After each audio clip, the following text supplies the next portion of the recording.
Media sosial adalah hutan belantara bagi pengguna internet. Siapapun bisa menyebarkan informasi tanpa mempersoalkan kebenarannya.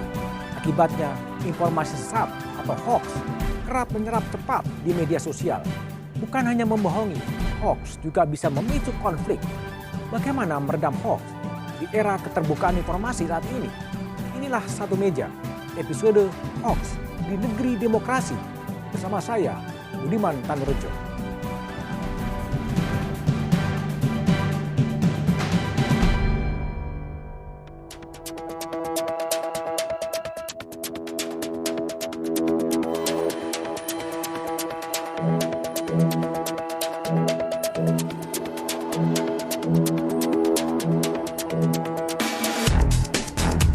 Bertambah pesatnya jumlah pengguna internet di Indonesia tak melulu bermanfaat bagi perkembangan bangsa.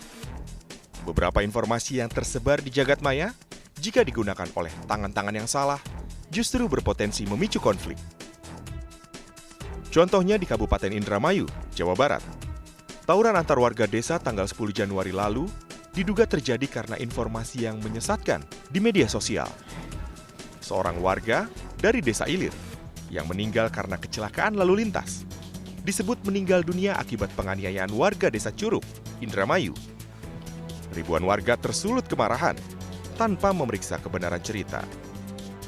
Semua permasalahan yang dialami oleh masyarakat itu tentu kembalikan kepada aturannya. Tidak usah main hakim sendiri, serahkan kepada pihak kepolisian, dan juga jangan mudah terhasut. Ya, karena informasi yang berkembang itu belum tentu benar dan bahkan itu bisa menyesatkan. Bukan hanya warga biasa, Presiden Republik ini pun tak luput dari serangan hoax. Sebuah buku berjudul Jokowi Undercover, terbitan September 2016, diduga menyampaikan informasi-informasi bohong dan tidak berdasar pada data-data yang valid. Bambang Trimulyono, penulis buku Jokowi Undercover ini, telah ditetapkan sebagai tersangka dengan jeratan pasal berlapis. Bukti pendukungnya, substansinya tidak didukung oleh data yang akurat. Dengan demikian, maka karena tulisan ini, ya kalau tulisannya fiksi nggak apa-apa, nama fiktif tidak apa-apa. Tapi kalau sudah menyebut nama orang dan menyatakan fakta A, hal tanpa data pendukung, dan itu merupakan kebohongan, maka bisa dapat dikenakan fitnah, pencemaran baik atau penyebaran berita bohong.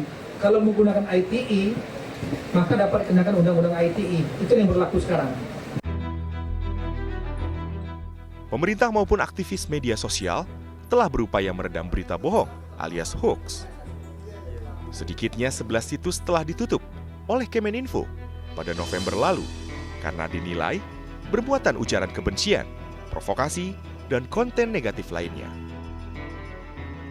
Situs Turnback Hoax juga dibentuk oleh aktivis media sosial demi upaya mempermudah verifikasi berita-berita yang beredar di media sosial. Sudah efektifkah cara-cara ini? Atau literasi media, terutama media digital di masyarakat, masih perlu digencarkan untuk melawan industri kebohongan? Kamus Politik Kontemporer mengenal sebuah diksi baru, hoax atau berita bohong, mencuat setelah pemilu 2014 dan sampai sekarang informasi sesat itu masih bisa kita temui di berbagai media sosial. Satu Meja malam ini saya akan membahasnya bersama dengan Profesor Henry Subiakto, staf ahli bidang hukum Kementerian Komunikasi Informasi. Malam. Selamat malam, Mas. Ada Ignatius Haryanto, peneliti Lembaga Studi Pers dan Pembangunan. Malam, Malam. Mas Hari. Ada pengamat media sosial yang juga politisi Partai Demokrat, Mas Roy Suryo. Selamat malam. Mas Roy. Ya. Ada Kombes Sulistyo Pujo, Ketua Tim Multimedia Mabes Polri. Malam. Selamat malam. Pak Pujo. Saya ke Mas Henry dulu. Mas, dalam konstruksi dan definisi operasional pemerintah, hoax itu apa sih? Hoax itu adalah sebuah, bisa berupa berita, Oke. bisa berupa meme, bisa berupa informasi-informasi yang disebarkan lewat sosial media, ya, bisa berupa foto-foto ataupun video. Tetapi Berita yang seperti apa, meme yang seperti apa? ini semua tentu saja berkaitan dengan fakta, tapi faktanya palsu atau faktanya itu tidak sesuai dengan realitas dan melanggar undang-undang.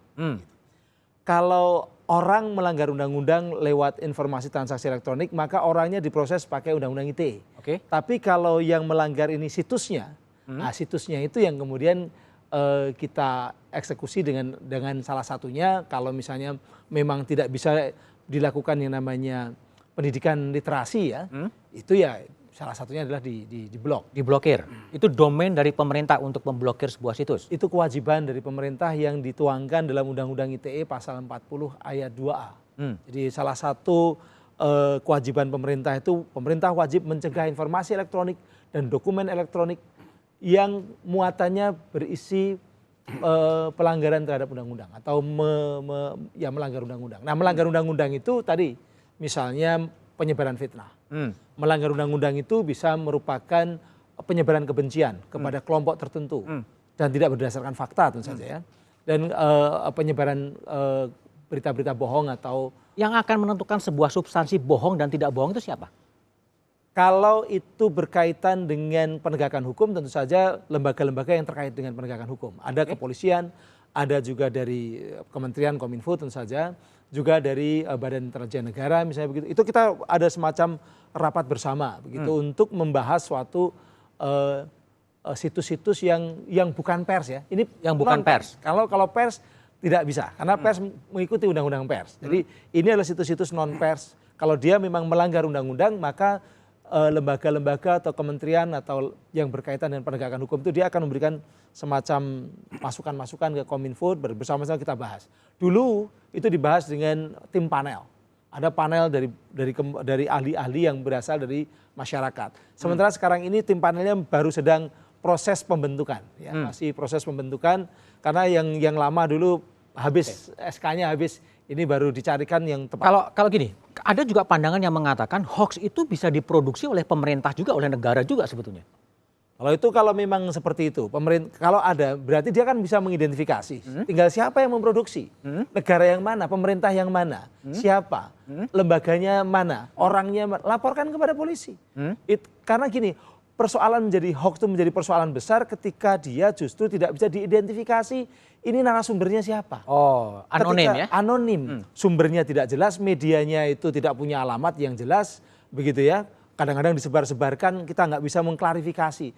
Kalau misalnya ada di Harian Kompas atau ada di kompas.com atau yang berkaitan dengan media-media yang konvensional, walaupun itu online, itu kantornya jelas, penanggung jawabnya jelas, redakturnya jelas, bisa diminta pertanggungjawaban. Oke. Kalau misalnya itu dari produksinya, katakanlah dari wawancara dari narasumber dari pemerintah, tinggal dikonfirmasi apakah betul dia menyebarkan. Sumbernya jelas, kredibilitasnya juga jelas gitu tinggal ya? itu dicoba untuk penegakan hukum saja kalau memang dia merugikan kepada publik atau isinya adalah pemalsuan fakta. Oke, Mas Roy. Ya. Saya mau tanya sama Mas Roy lah. Kalau Mas Roy lihat fenomena menyebarnya informasi bohong atau hoax itu sebenarnya dari mana asalnya? Satu, adanya faktor teknis. Faktor teknis itu berkembangnya teknologi.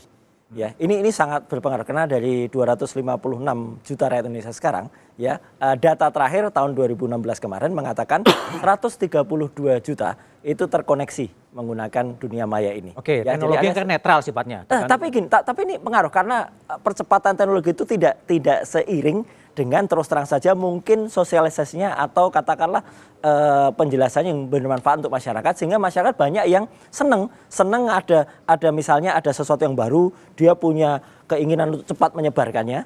Ya, itu faktor psikologis ada. Senang juga dia kemudian terkenal, kan banyak juga misalnya di YouTube misalnya, itu nggak terjadi di Indonesia. Di luar negeri itu orang berlomba-lomba untuk bisa masuk menjadi YouTube yang hitsnya banyak ya. Sampai kejadiannya mungkin sangat tidak bermoral, ada menginjak-injak orang tuanya dan lain sebagainya. Nah, yang terjadi yang saya ingin menambahkan tadi pertanyaan dari Mas Budi ke Prof Henry adalah yang bahaya itu kalau kemudian ini terjadi karena ada faktor Indonesia itu harus kita akui semenjak tidak hanya 2014, sebenarnya semenjak 2012 dulu ketika pilkada di DKI, kemudian pilpres itu ada keterbelahan dari masyarakat yang pro dan kontra. Nah, kemudian yang pro kepada katakanlah kepada rezim, kepada pemerintah itu memiliki pasukan tersendiri, ya, karena ini ada pasukannya. Ini kemudian kita mengenal ada pasukan buzzer, ya, pasukan haters, yang kemudian itu apapun yang dikatakan pihak kanan diserang pihak kiri, apapun yang dikatakan pihak kiri. Sampai sekarang itu belum selesai dan masih menjadi produsen hoax itu sendiri. Menjadi. Kenapa? Karena apalagi sekarang itu berlanjut, ya. Saya harus katakan terus terang, ya. Pemilu 2019 belum terjadi. Oke. Tapi embrionya di tahun ini, di tahun 2017 ini sudah muncul dengan adanya Pilkada DKI. Artinya sebelum pemilu 2019, Ya. hoax akan akan lebih menjadi-jadi, ya. Menjadi jadi karena ada faktor Tapi gini Mas Roy, teknologi, ada faktor jawabannya politik. setelah jeda berikut ini, apakah hoax makin berkembang biak pada setelah menjelang pemilu 2019?